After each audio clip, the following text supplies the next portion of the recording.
Welcome to the Football Show on PLZ Soccer's YouTube channel. I'm Peter Martin. Hugh MacDonald and Alan Ruff here with me.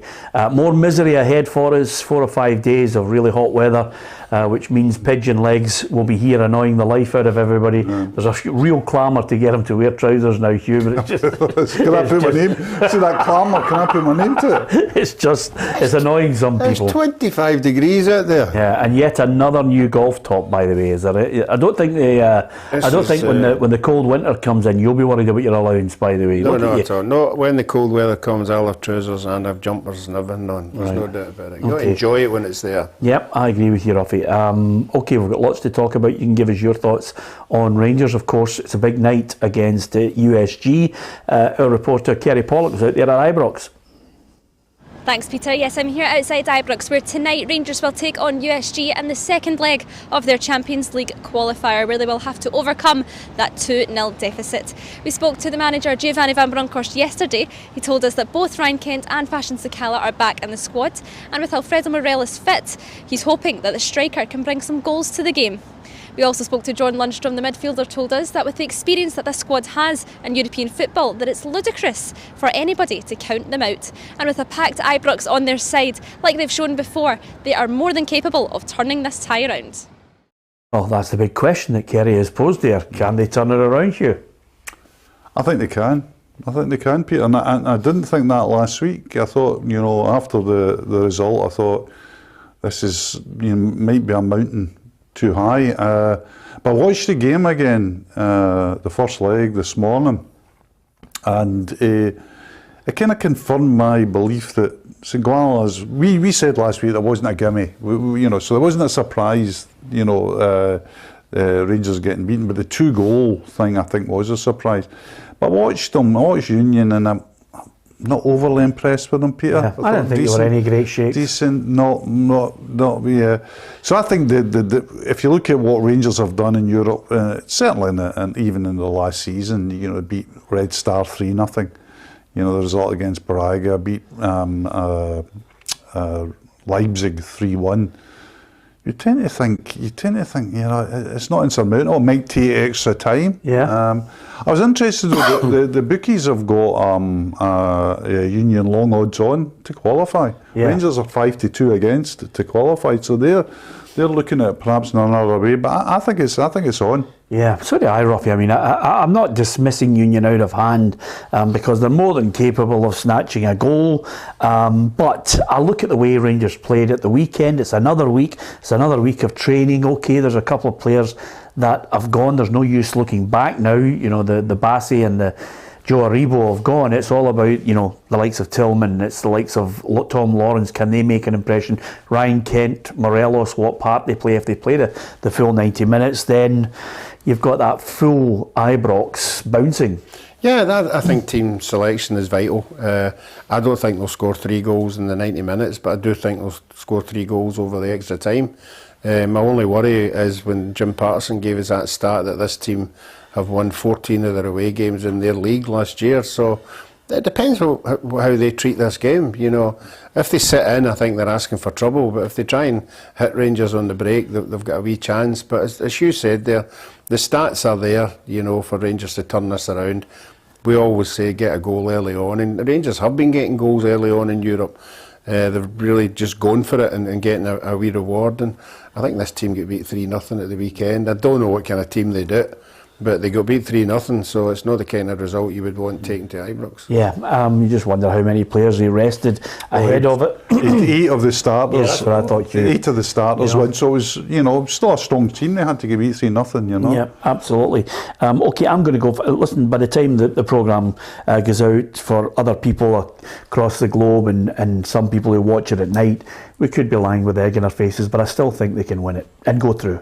I think they can win it and go through. I think they'll 3-0 over extra time. 3-0 over extra time. Thanks to so many people who've joined us and the subscribers going up and up, and of course the people watching the programme and watching and taking in all our news across all our social media. If you hit the subscribe button, share it with your friends as well. Tell them all about the Football Show. You'll get opinion, you'll get more than a bit of banter along the way, managers and players interviews, and of course the good thing about it, Ruffy, is we're not regulated by any regulations from TV and the media. So every now and then we can have a right good dig as well, and that's what people like on the show. Yeah, and we like them having a wee dig as well, particularly at you, not us. Quite happy with that. Quite happy. That's I'm up for it. Tommy Adams says I'm tuning in from an even hotter Thailand, which I think Tommy must be well used to really hot weather. And Stuart Ramsey, who's in the Midlands, I think he says it's really hot there. My two tattoos have slid off, Stuart, and I now know how hot it is. You've painted that picture. But nevertheless, Hugh Scott, who's a regular, says, I think we can do it tonight, but it'll take a big improvement on last week's performance. Colak to come good tonight, I hope. I'm amazed. I mean, I've read some people having a go at him, for God's sake. It's only a couple of games in. Give the lad a break, whether it's... That's football, though. I mean, especially if you're at a big club, you've got to hit the ground running, especially when you're taking over, if only briefly, from Alfredo Morelos. You know, there's high expectations that you're scoring goals. I think he's a kind of player, Colak's a kind of player that'll do very well domestically, but might just struggle a bit at the highest level. Yeah. Might struggle if it's Champions League football or even Europa League football. But I think he'll do all right. I think he'll do a job for Rangers in the league and cups.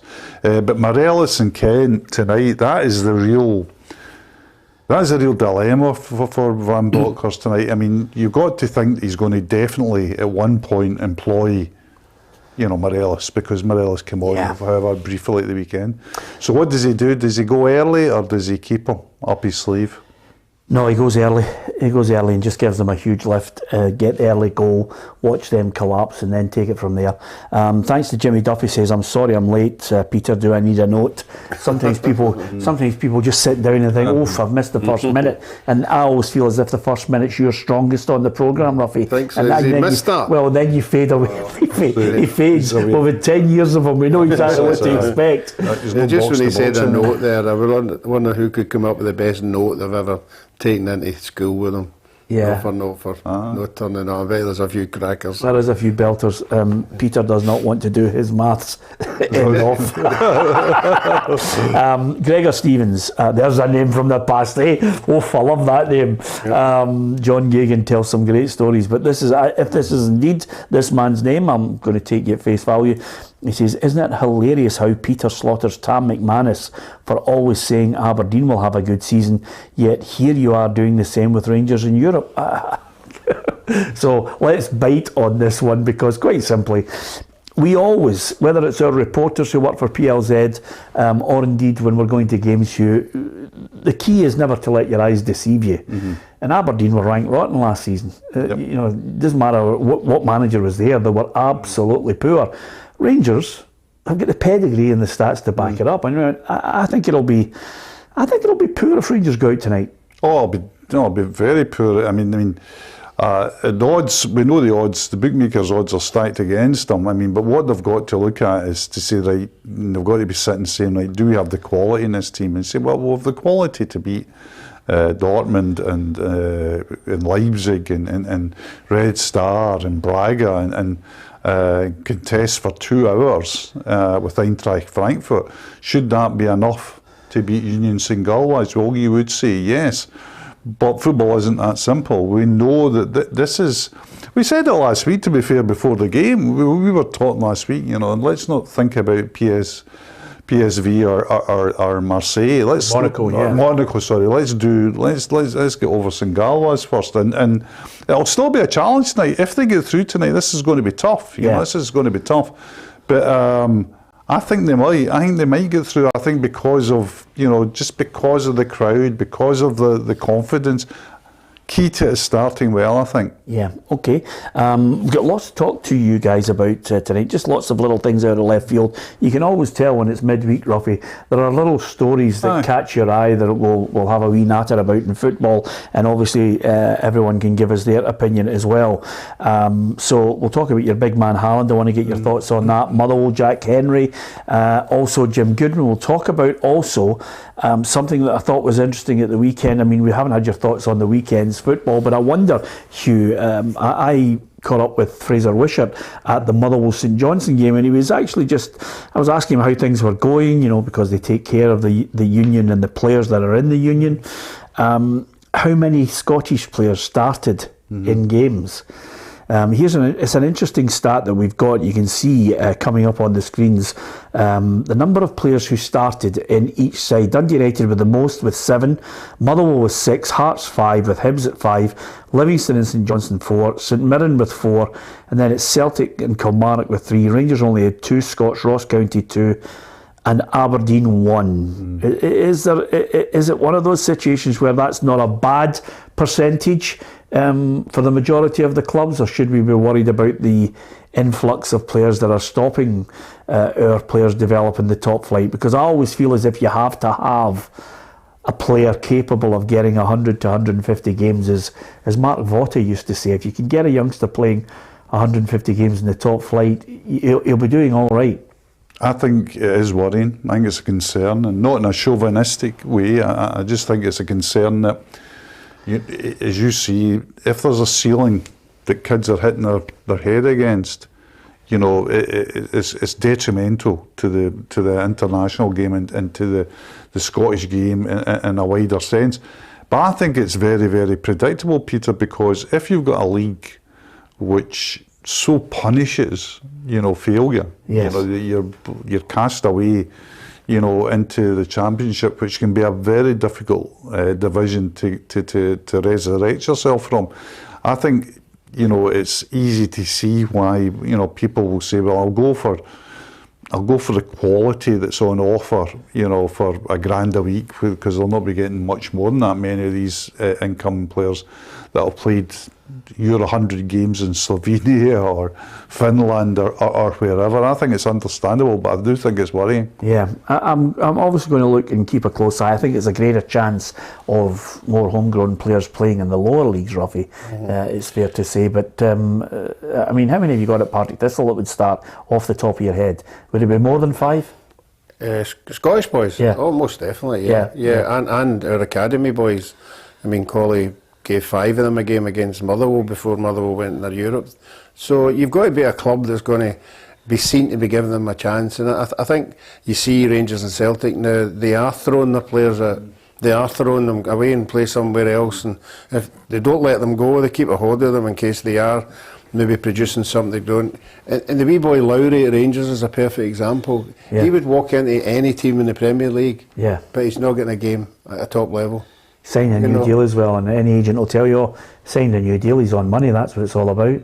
Well, you can see that as well, because it is what it's, Ali Lowry's got a mouth to feed at the moment. He'll have a mouth probably more as life goes on, and you can't criticise it as a player for signing a deal. And you've got to remember, Ali Lowry will be an ambitious laddie, and he'll believe that he'll do it. He'll believe he'll get into that team. He'll believe that he's good enough to get in that team. Yeah. What age do you think you should be scunnered?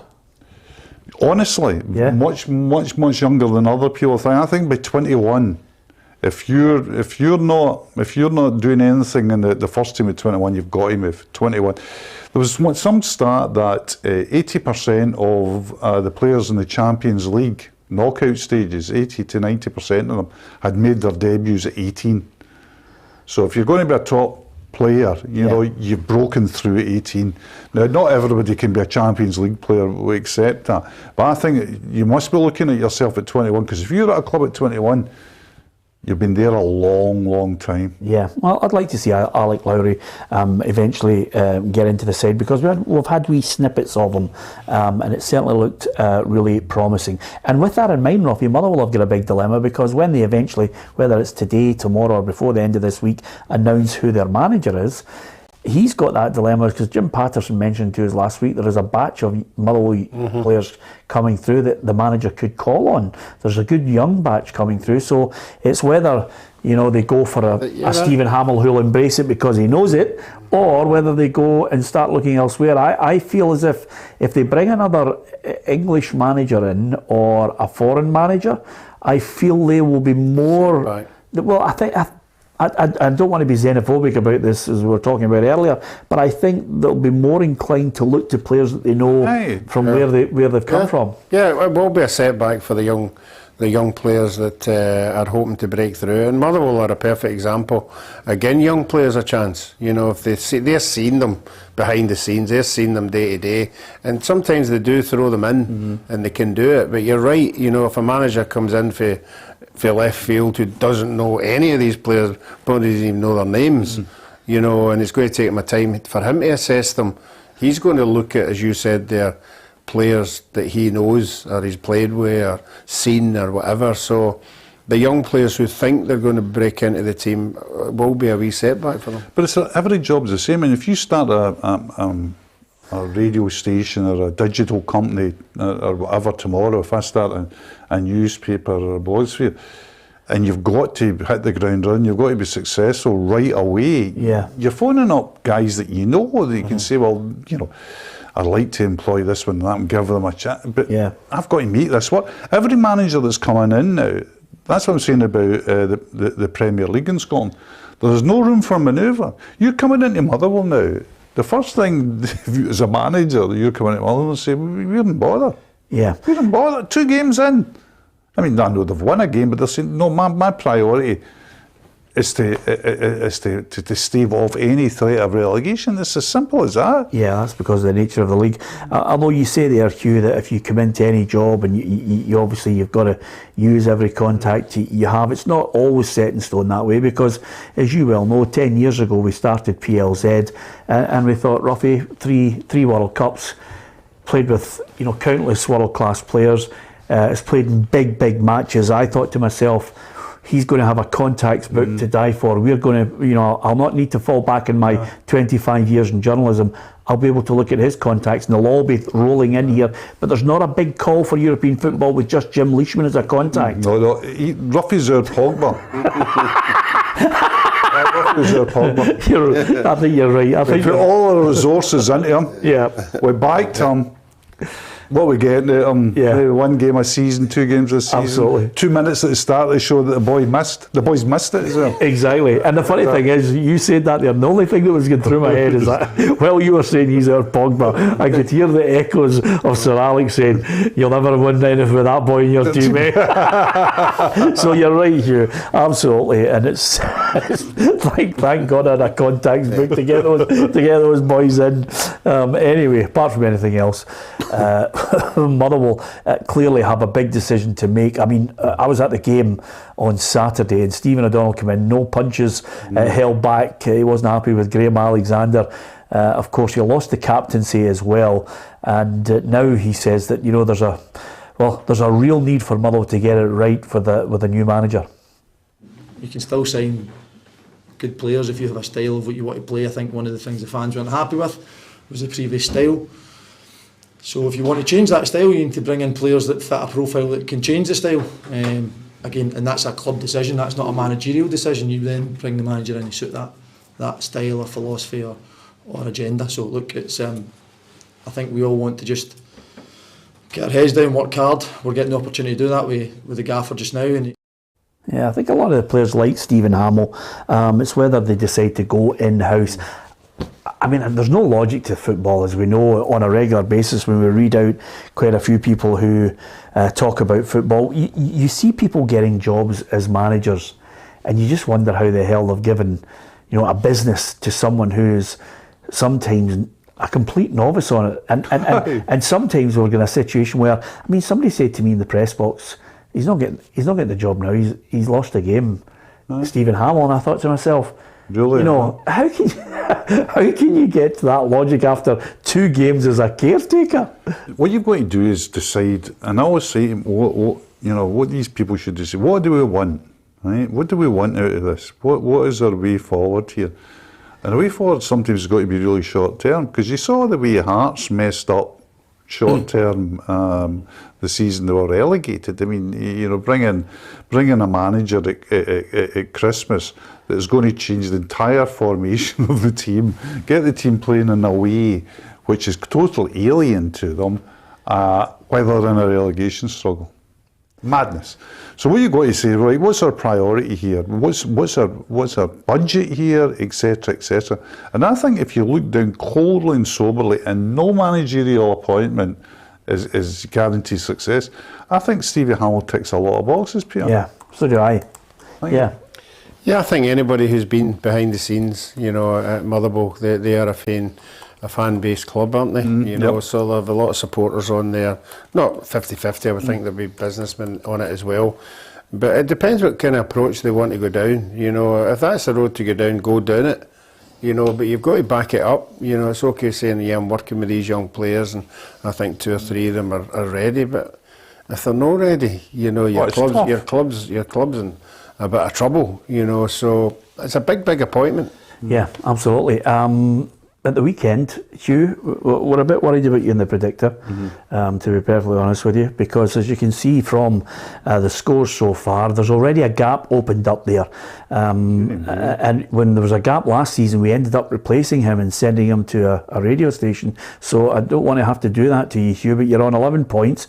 Cowan's on 17. He'll fall away because eventually Tam has got the attention rate of a termite eating wood. He just loses patience and doesn't play the game accordingly. But there's a batch of 3 of us. I'm on 25, Ruffy's on 25, Alison's on 25, and then of course your man McManus is out in front on 30 at the moment. He'll fall away as well because he just cheats. He could be. After game 2. He needs to get knocked off the top place. Knock him off his perch. It could be unbearable. Yeah. If What do you mean could be? He's unbearable. If he's up there all the time. Yeah. But if he's up there week on week, it could be. I think, see, the whole thing, the whole competition should just be every year me and Tam go for a meal together. Yeah. Tam Cowan. Well, I would wait until you see what Tam's bill is this time before you commit yourself to it. I don't mind taking everybody out. Yeah. Because it could be. Yeah, well, to be fair, Maybe choose. the predictability of it, you know, at the moment, there's only 2 games gone. I enjoyed going to the games at the weekend. I enjoyed watching. I've tipped St Johnstone to go down. I'm a wee bit shaky on that because he looks as if he's getting players back, and they played some nice football. So you know, it's you can get egg on your chin with this one. But over and above that, Hugh, on the Sunday I went to the Edinburgh Derby. It was just great. You know, it was written in the stars for Martin Boyle.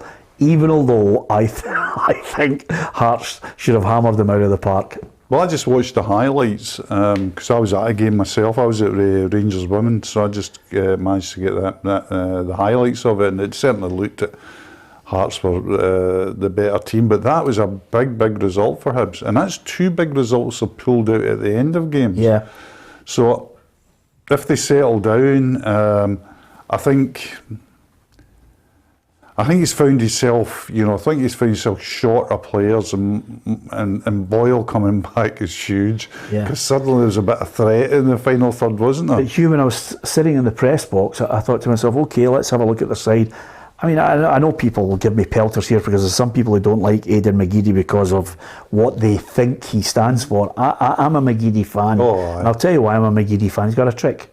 Even although he's at the tail end of his career, he's still better than a greater proportion of players who claim to be wingers in Scotland. Absolutely. Our league is not of a great standard, but he could still cut it. And I think it was a huge loss. He was out for, I think, 2 months. So you're waiting on him. You've got Boyle back. Kevin Nisbet walked down at the half-time. He's still to come back. Nisbet has been, isn't it, that when you talk about how cruel and brutal a game football is, Kevin Nisbet's exhibit A, isn't it? At one time, you know, big clubs in for big transfers. Stephen Gerrard at Rangers was definitely interested in him. Yeah. I know that. And the injury comes, the lack of form. But, yeah, he'll be looking to get back. I think McGeady will be crucial for him because McGeady, you don't have to play him in Scotland on the wings. McGeady could play 10. Yep. And I think Hibs will be okay. I think the big problem Hibs is how far up the league they go. Do they get into Europe? Do they get to knock Hearts off their perch? I don't think so. No. I think Hearts are very strong at the moment, and there's also an indication that Hearts are strong enough to bring in another 1 or 2 as well. Well, he is. He's looking to bring in another 2, he told me last week. But can I just say to you, Hugh, I don't know if you agree with this, Ruffy, if Hearts qualify for the Europa League, financially they're going to leave everybody in their wake below Celtic and Rangers. Because it's 7 odd $7 million minimum that they're going to get from Europa League group stages. Okay, they could make round about 3 from the Conference League, but if you get past, and it looks like it's going to be Zurich, if you get past Zurich and you get into the group stages of Europa League, you're asking the questions of Aberdeen. I think they're stronger than Aberdeen. Yeah. No, I think they're stronger than Aberdeen now, but it depends which way the club want to do with that money. Do you want to bank it, or do you want to make yourself stronger? They've made the stadium a beautiful stadium with the new addition in the main stand with all the hospitality. So they've spent a lot of money doing that, so maybe they need some of that to balance it off. But certainly if Robbie Nielsen says, no, I want 2 or 3 players, they'll get 2 or 3 players, and I think they will. I always say there's going to be a gap, Rangers and Celtic. I think there's going to be a gap, Rangers, Celtic and Hearts. Yeah, and he's looking for a striker. I mean, that I do know. Where else he wants to strengthen, only time will tell. Possibly he might look at the back end as well. But certainly they perform well. They had 3 or 4 chances to win it. The only thing I do think is a worry, we've got lots of topics I want to try and cram in here, Hugh, but I do think it's a worry that there's now creeping into our game, bunches of kids running onto the park who think they can get away with it. I'm not even talking about the lighter that was thrown at Alec Cochrane, which is bang out of order, but there seems to be this, acceptance that it's okay to run onto the park now. Yeah, that's really got to be addressed, and got to be addressed pretty quickly, Peter.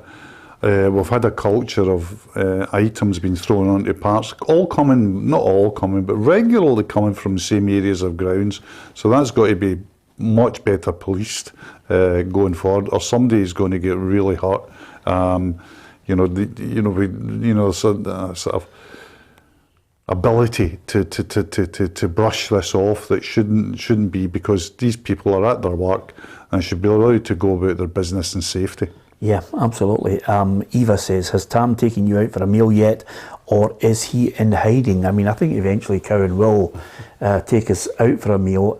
He's certainly, at this moment, I have to be honest with you, Tam Cowan's certainly got a real back catalogue of knowledge about food, because his Instagram at the moment while he's on holiday is just him eating, which I think there's a danger, Ruffy. He might spontaneously combust before we get to this meal. I think when Tam decides where we're going, it'll be a great night. Oh, it's going to be. It'll be fantastic. Yeah. Sooner the better. Absolutely. Really looking forward to it. This is another one. Now, obviously, sometimes people will post messages to us and they don't use their real name. Kyogo's Plimsolls, which gives you an indication that it's not his name. But he says, Peter, you need to do a full show on Jota. Believe me, by the way, the amount of times I get stopped at stadiums across Scotland, they go, make sure you talk about this or that, or not just Celtic and Rangers. And I think the one thing we really do on this show is embrace everybody, and we go and see the games. Well, you and I do. Ruffy just is Partick Thistle through and through at the moment. But Jota, if we did a full show on him, we get lacerated. But he's certainly ripping it up at the moment. Well, I think it's interesting because last week we were sitting saying what was the most interesting thing from the weekend, and I said, as a journalist, the most interesting thing to me was Ange Postecoglou throwing Jota under a bus. Yes. And I thought, oof, that's a strong manager, because a lot of managers won't do that now publicly. And for good reason as well, because a lot of players now, in this new generation of players, we can lose them for that. But I thought Ange was really strong in Jota. And then you get out of the weekend, well, you say to yourself, well, that worked, because Jota was superb at the weekend. Three, really good assists. Three really good assists. Very clever assists. That bit about, like a wide player always likes to take 1 or 2 touches, but his ability just to touch the ball once, knowing that was a chance. So he was superb at the weekend, and turned what was threatening to be a very difficult afternoon for Celtic into probably a routine one. Yeah, it's funny. I actually, good line. DPG says, Peter, you get stopped at fairgrounds as you're too small to get on the big boys' rides. This is the kind of abuse I get on here. I mean, to be perfectly honest with you, I read one journalist saying, let's not hear everybody bleating on about how Celtic and Rangers, with their huge budgets, are superb winning against teams that they should win against. I won't name names on. That was said by a journalist whose team couldn't beat Bucky Thistle. I'm glad you're here, right? But nevertheless, I looked at it and I thought to myself, well, you know, let's assess where we are. Sometimes I think, Ruffy, we're guilty of insular thinking. If you're in Germany, you just have to put up with the fact that Bayern Munich win the league every year. Yeah, no, absolutely. Right? So, and if they don't win it, they buy your best players. So there's the first thing. And you also have to put up with, in the best league in the world, or certainly the most competitive league in the world, I would say. Or was the most competitive league in the world. Yeah, but everybody just has to put up with Man City. Man City have spent over £1 billion to try and get a team to win the Champions League, which, may I say, they haven't been able to do.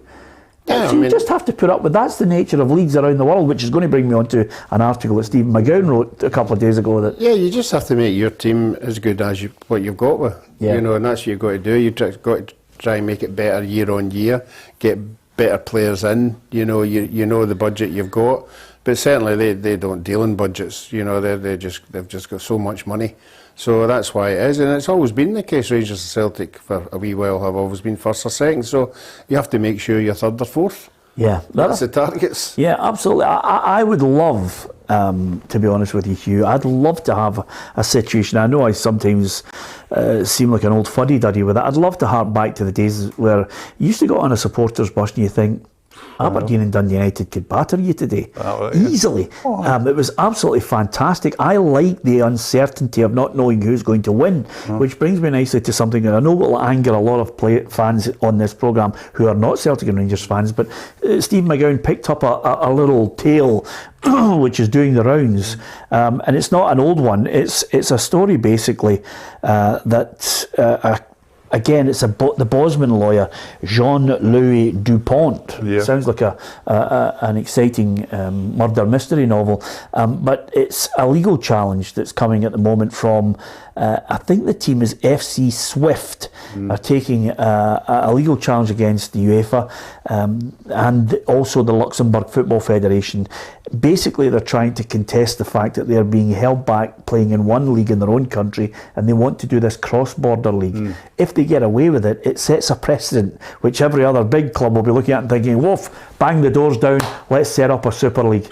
Well, this is the tension that's going on in European football at the moment. Precedent, as we know, has already been set because teams do play in different countries. Wrexham, Swansea, Berwick Rangers, for example, playing in countries that they're not part of. And there's always been this looking that the big push would be a Bosman type thing, and it'd be on the basis because, say for example, Celtic or a PLC, they could argue very convincingly about restraint of trade. You know, you're not allowing us to meet, and I don't know. I mean, that opens up the huge. That is a sort of. Well, that's a revolution. Well, it's a live golf moment. Yeah, because quite simply, right now, UEFA has an umbrella which everybody has to adhere to the rules and be part of their structure. The way things are going at the moment, I think businesses are saying, well, wait a minute, are we a business? Do we pay our taxes? Why can't we expand like every other business in Europe and go and play in markets where, you know, a technology firm would be allowed to? Yeah, and exactly the thing about it as well is this ruling that, you know, if you sue, as clubs did in Scotland, if you sue the governing body or the administrative body that some way you should be banned and Sindai, etc., etc.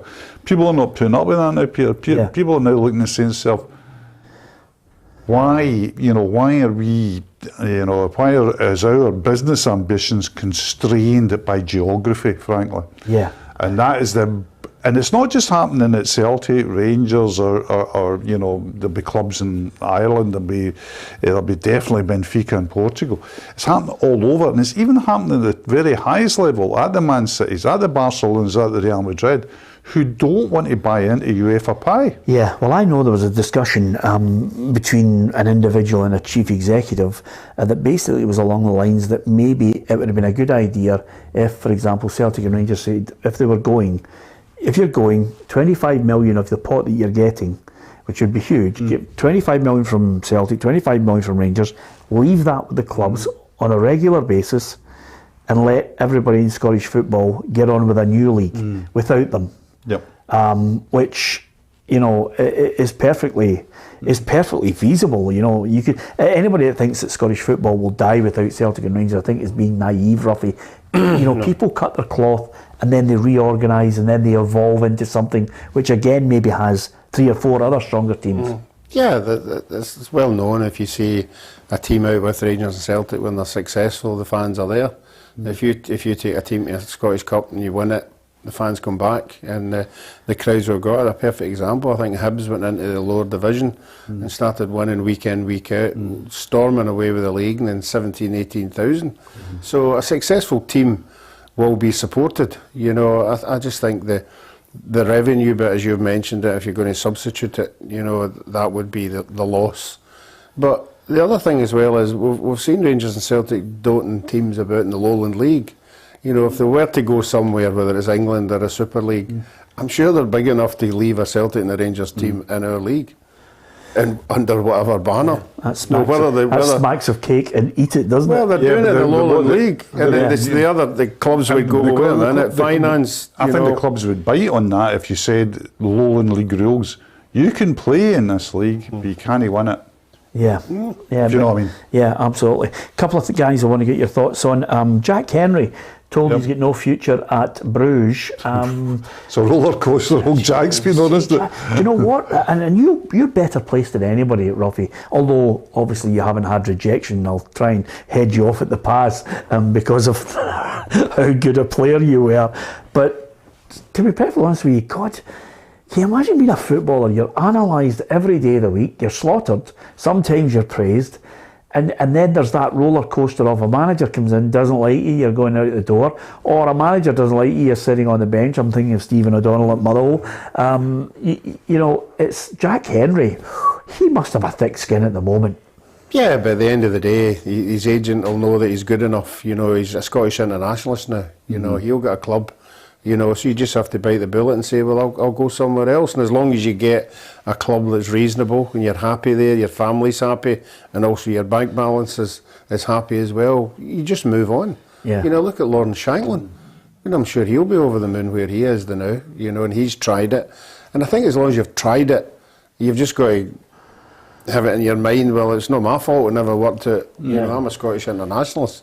You know, and if you don't like me, then fair enough, I'll go somewhere else. As long as you've got that mindset. Yeah, I mean, I think lesser players would find it difficult if they're not wanting. I just think it's, you know, we always talk about it, and the word we always use, Darwinian, you know, there's, football, people always want to be footballers, and quite rightly, what one of us didn't want to be a footballer growing up. Even Ruffy wanted to be a footballer. Yeah, absolutely. It didn't work out, but anyway, became a handballer, as we know.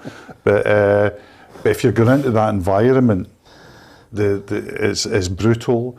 You're at the whim of one man. You're at the whim of injury. It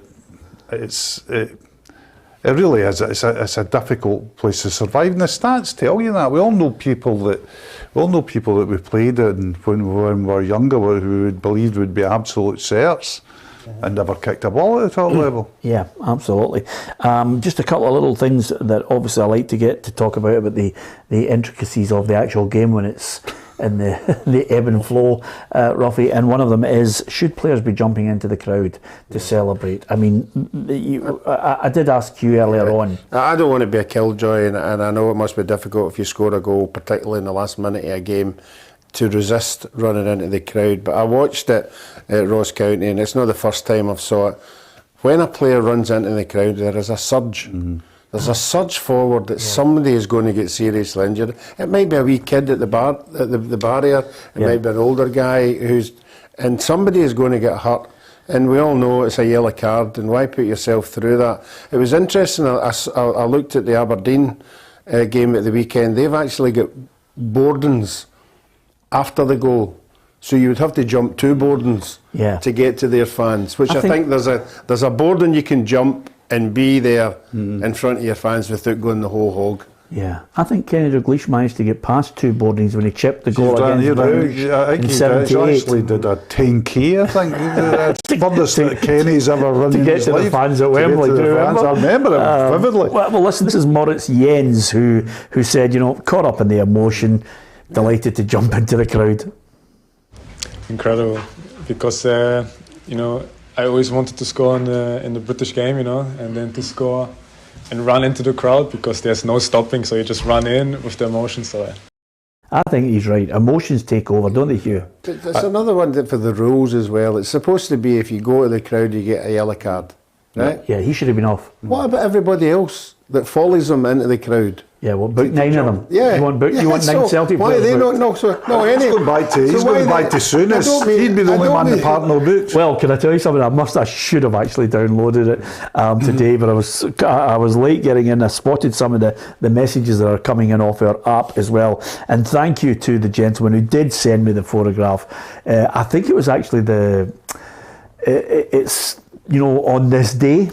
I don't know if it was yesterday, but it was the anniversary of Souness absolutely laying his studs down George McCluskey and getting sent off when he just arrived in Scottish football. And the way the cameraman has taken the photograph, you can see Souness obviously with his usual attitude, and the rest of the Hibs players about to kick off. And there's Ruffy like a mile away with the ball thinking, no, I'm not getting involved in this one, you know. He's sitting there singing, why can't we be friends? Yeah, Mr. Softy. I just looked at it and you can see your face and there's not a bit of anger. It's just that laid back. I'm going to let this all blow over and then I'll... That is the only intelligent bit of football that I did that day. Because you'd been booked, hadn't you? I'd been booked complaining about the penalty that Rangers had got before that. Yeah. So I knew if everybody was getting yellow cards, I was off the park. Yeah. And then that had to be in the headline, you know, that I'd got involved. So. Yeah. But I never ever forget George McCluskey's leg that day. Yeah. And it had it must have had 4 holes in the back of it. And I went up to the hospitality after and Graham was there. I said, what about that? And he went, oh, what's the problem? What's what? Yeah. Is that the most hostile game you've ever played in, Ruffy? No, it was just that bit. The atmosphere was absolutely it was sensational. great. It was great, but it was just that instant. Yeah. What's the most hostile game you've ever played in where you actually thought to yourself, this is danger? The most hostile game I've ever played in was Scotland versus Uruguay in the World Cup in Mexico. 86? And I was on the bench. Yeah. You know, and it was horrendous. They were spitting on you. It was terrible. And that was just their bench. Yeah. No, it wasn't the players on the park, but I believe the players on the park were some guys horrendous. Set off immediately as well, didn't they? For half 5 minutes or something like that. But no. Oh, he done Charlie Nicholas as well. Yeah. Uruguay. And Argentina, we played Argentina in the year before that, in a wee friendly, and there was quite a lot there, and that was quite a wee Willie Johnson gets sent off that day.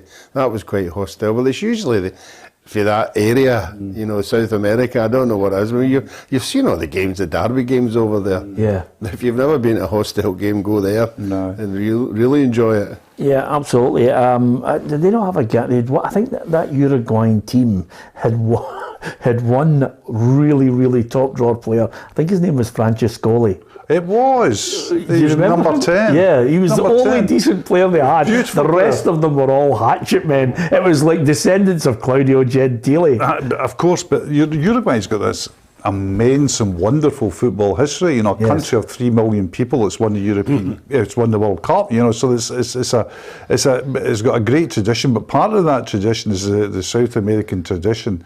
Is to be, shall we say, robust, Peter? Yes, absolutely. The scenes of Celtic playing in the club are just worth watching in Montevideo. Yes. And we bet he's kicking the boy and just running Absolutely, racing. That is one of those games. I mean, there's been a few games where I think Celtic and Rangers. Although I'm watching a video at the moment. Which has got a few people that I know who contributed to it. It's the commemorative video of Rangers winning the European Cup Winners' Cup in 1972, and funnily enough, they were interviewing the Rangers players, and the Rangers players are all saying, well, we went out to Rennes, and they were giving it, you know, they're a great footballing side, so we just gave them the message, and there's just 3 or 4 recollections of Rangers players just absolutely saying, we're not here to watch you play football, we're here to get a result, and they were really physical. Even in the final, there was a big question mark over John Gregg. In the final, you know, his knee and would he play?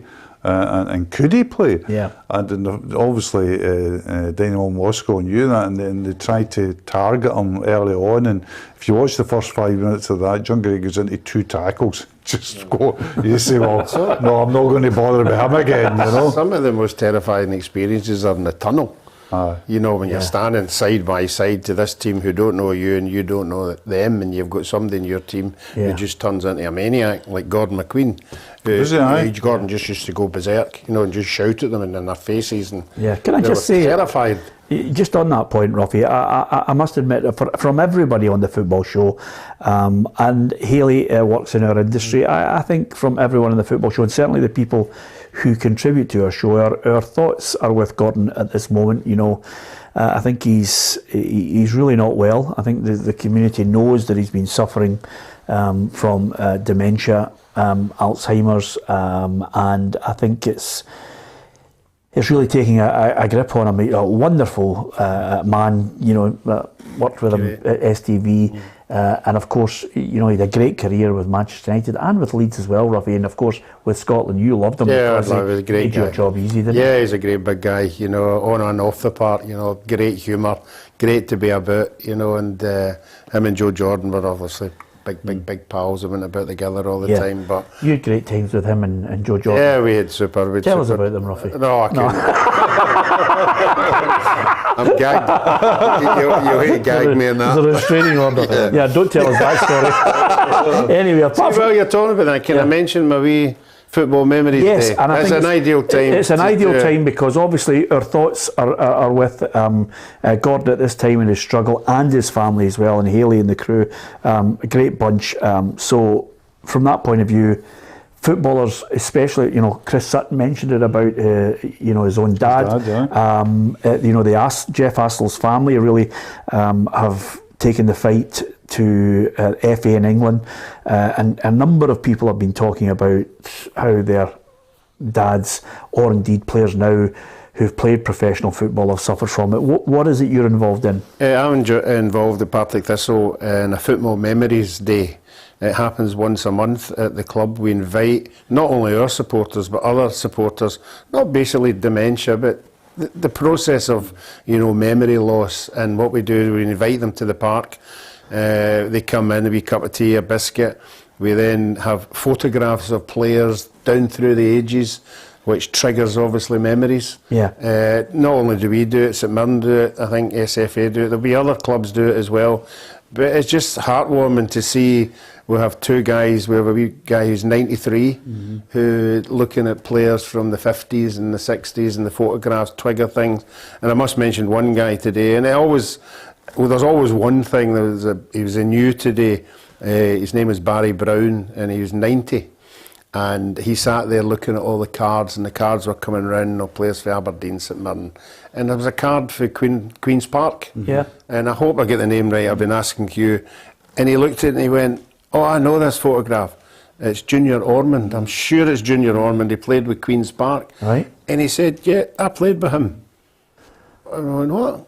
"Yeah," he says, "I played for Queen's Park." Yeah. And it just twigged something in him, you know, that he played there, and then he went on to tell that he'd scored at Partick Thistle.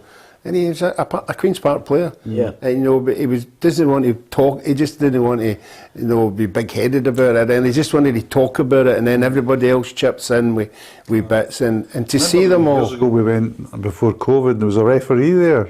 Yes, that's right, yeah. I mean, it's not, you don't have to be a Partick Thistle supporter, you can be anybody.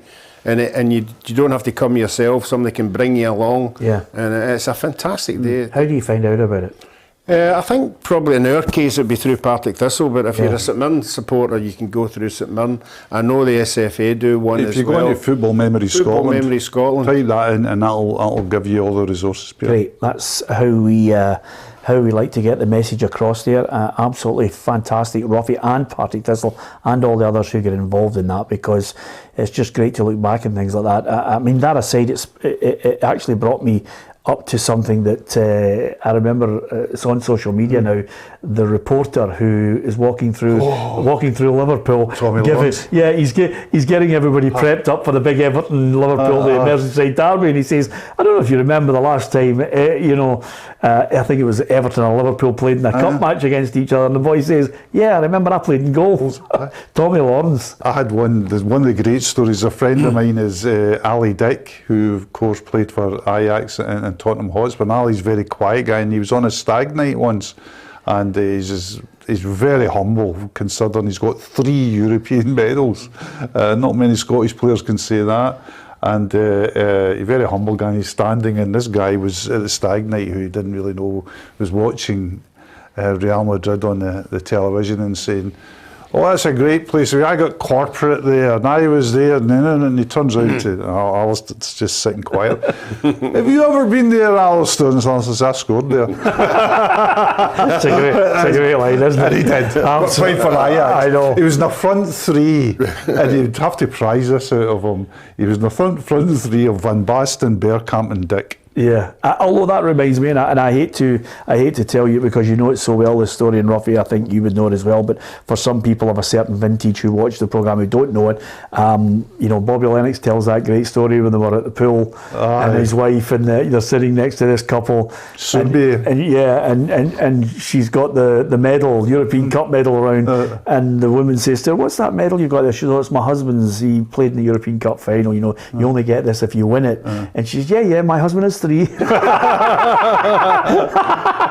So that's your worst nightmare, isn't it, Ruffy? Nightmare. When you actually decide you're putting me into a care home, I'll be a nightmare. I'll be a nightmare. I'm just saying when that day comes, you're talking about these things. Can you imagine me talking about World Cups to people and all that? I'd be a nightmare. I'd be unbearable. Yeah, you're unbearable now. In a home. I don't know how we managed to get you in a home. You're trying to be optimistic. You're the fittest 70-year-old I've ever met in my life. You're unbelievable. Anyway, apart from anything else, it's a great thing you're doing, Ruffy, and Partick Thistle, and well done to them. There's a couple of people who obviously might get into management just before we finish. Kevin Thompson's still out there. He left Celtic Hearts. He would like the Motherwell job. I'd like to see Kevin back involved. He's got something to offer. Yeah, very much so. And I watched them against Cowdenbeath, first game of last season, and I thought, goodness, Celtic were excellent, good players, but what a well-coached team that was. And I thought, well, he's got a pathway up. And I thought he would wait at Celtic to get a job, but he's obviously decided, no, I'm going to put, pint in, I'm going to put myself out there. But I'm surprised he's not been picked up already. Yeah, and John Kennedy being linked with the Danish Superliga side, Michelin. John Kennedy at some point is going to decide to cut the cord with Celtic, and he'll go. He's a great lad, and I think he'll go when he feels maybe confident enough. This is the time. It's time to spread my own wings. I think he's getting near that time now. Yeah. I think he's getting pushed back a wee bit, not a lot. He's still there in the dugout, but obviously with Newell being in there, Ange has got his right hand man, and he might be saying to himself, well, I'm not taking part, I've not got much as I used to have, and it might be the time. And it wouldn't be a bad thing because he's been a great servant, not only for Scotland and for Celtic as well. Yeah, absolutely. Hugh, you were banging on about him when he was playing in the Bundesliga. You were talking about him as a sensation. What about Erling Haaland? Oh, if it all works out between him and Pep, and there's no reason why it shouldn't, if Manchester City just tweak a bit for that run he makes. They didn't win the Charity Shield. The amount of times he made that run, and De Bruyne didn't put it through because they're not used to it. He's got no weakness, Peter. I know people will say, oh, he missed 3 in the Charity Shield, or the Community Shield is what they call it. Yeah, he'll miss a few, don't get me wrong. Yeah. But at 22, this kid's he's destined. Well, I love the tweet from Alan Shearer. He says, Haaland, 258 to go. There's no, barring, and it's touchwood, barring serious injury. The interesting thing I see about all the time, when the first time I saw him in Germany, I was amazed by him, and I was amazed by him the last time I saw him in Germany, was the progression in his game. He's got everything about him, but his attitude is spot on, Peter, and he's a great team player. You watch when when Man City score a goal and he doesn't score it, he'll not be sulking and say, he'll be running and punching the air. Will he be at the end of his career talked in the same breath as a Muller, as a Lewandowski? I think he might be, Peter. Yeah? Yeah, I really do. That's how highly I rate him. Okay. One guy who won't be talked in that breath is Timo Werner. I think he's going back to Leipzig. Hasn't worked out for him. No, these things happen. You know, you come with a big CV, and depending on what players you've got or what players you bring in, you know, it can be your downfall. And certainly, again, he'll find somewhere he's got a CV that somebody will take him. Yeah, and last point, Ruffy and Hugh, how Barcelona are still signing players escapes me. It's the an absolute UEFA disgrace. and the FIFA fair play is a nonsense, and also they're trying to put, you know, this Frankie de Jong thing is a disgrace. It's shameful. It is, isn't it? Shameful. They're talking about a club that portrayed itself as a family club, more than a club, and all of this. Now I'm looking at it, I'm thinking to myself, you're in the gutter. You're actually trying to suggest there's criminality with a deal because you don't want to give them 17 million. Don't want to honour the contract that you signed with them. Yeah. While you're signing, and if you're sitting there as Frankie de Jong said, you're signing left, right and centre players that you can't register, and you're wanting rid of me, and that's signed in due faith. And Piqué is taking another drop in wages. They're asking a number of players, including Busquets. I mean, it's difficult for Piqué and Busquets as well. There's a bit of an emotional blackmail going on there because they're Catalans. They're in the club, and they don't want to be portrayed as, you know, as the players that helped bring Barcelona down. But it's an absolutely shameful situation. If anyone wants to know further about it, there's a great Laporta interview in the New York Times. So click on that, and Laporta is given his side of the story, but it ain't persuasive. No, is that in the last couple of days? Yeah, the weekend. Yeah, because I noticed that they've now tried to sell even more of their merchandising and TV rights. It's almost as if they're selling the crown jewels just to survive. But they've set up a company to sell. This is how they've got done. They set up a company to buy stuff off Barcelona, right, to hive it off. So they say, well, we've sold all that now. And well, of course, La Liga's jumped in and said, no, you've not. This is still your company, and we're fining you for that. I mean, it is a complete and utter mess. It is a shambles. Would I get that New York Times up in Tesco? You'll get it in Tesco. You'll get it in Tesco. Yeah, it's just above Escort. To be perfectly honest with you. Let's leave. I couldn't resist. Sorry, Hugh. You know, I brought the tone of the show down, but nevertheless, I can't even think of him ever reading the New York Times. But nevertheless, good to have a chat with Ruffy. What a great thing he's doing with Partick Thistle for Alzheimer's, and of course anyone with dementia, helping them out. It's a great thing. Partick Thistle and a number of clubs get involved in that initiative. Great to have Hugh on a Tuesday. Super stuff. Hopefully you've enjoyed the programme and the chat. Hopefully by tomorrow we are talking about, we will know if Rangers have managed to get past Union. Fingers crossed that they're able to get a positive result and get into the next stage of playing either PSV or Monaco. We want our Scottish clubs to do well. From Hugh, from Ruffy and myself, hit that subscribe button. Please join the football family here. We've got more and more subscribers and people watching the show. And download the app as well, and you'll get all the breaking news on PLZ Soccer's app. You can get it in Google Play and the App Store. Thanks for watching.